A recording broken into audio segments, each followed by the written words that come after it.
Hi അസ്സലാമലൈക്കും. പുതിയൊരു വീഡിയോയിലേക്ക് എല്ലാവർക്കും സ്വാഗതം. ഇന്നത്തെ പലഹാരത്തിൻ്റെ റെസിപ്പി കണ്ടാലോ?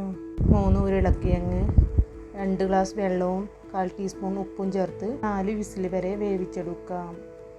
അതിലേക്കുള്ള മസാലയ്ക്ക് ആവശ്യമായി വലിയ 2 വലിയ ഉള്ളി, 2 പച്ചമുളക്, ചെറിയൊരു കഷ്ണം ഇഞ്ചി, 6-7 അല്ലി വെളുത്തുള്ളി, ഇവയെല്ലാം ഒന്ന് ചോപ്പ് ചെയ്തെടുക്കാം.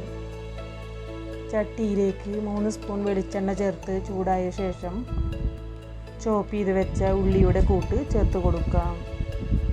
1 സ്പൂൺ ഉപ്പും ചേർത്ത് നല്ലവണ്ണം ഇളക്കി കൊടുക്കാം. ചോപ്പ് ചെയ്തത് കൊണ്ട് തന്നെ നമ്മുടെ ഉള്ളി പെട്ടെന്ന് വഴന്ന് വന്നിട്ടുണ്ട്.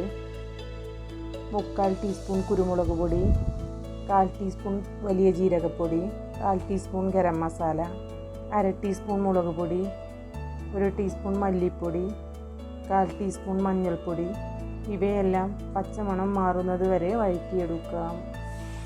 ഉപ്പിട്ട് വേവിച്ചെടുത്ത ചിക്കൻ ചേർത്ത് കൊടുക്കാം.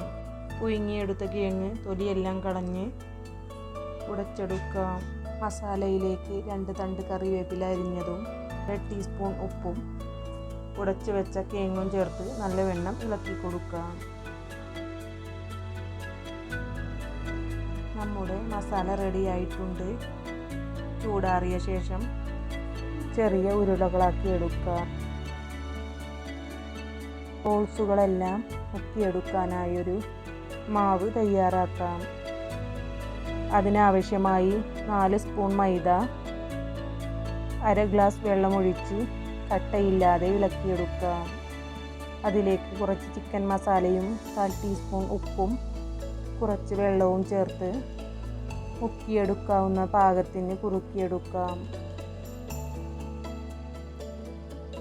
ചട്ടിയിലേക്ക് എണ്ണ ഒഴിച്ച് ചൂടായ ശേഷം ഉണ്ടാക്കിയെടുത്ത ചിക്കൻ ബോൾസ് ഓരോന്നായി മാവിൽ മുക്കി എണ്ണയിലേക്ക് ചേർത്ത് കൊടുക്കാം. ഒരു ഭാഗം വെന്ത് വന്നിട്ടുണ്ട്, മറിച്ചിട്ട് കൊടുക്കാം. നമ്മുടെ ചിക്കൻ ബോൾസ് റെഡി ആയിട്ടുണ്ട്. എല്ലാവരും ഒന്ന് ഉണ്ടാക്കി നോക്കണേ. ചിക്കൻ ബോൾസും പക്കവടയുമായിരുന്നു ഇന്നത്തെ പലഹാരം. പുതിയൊരു വീഡിയോയുമായി വീണ്ടും കാണാം.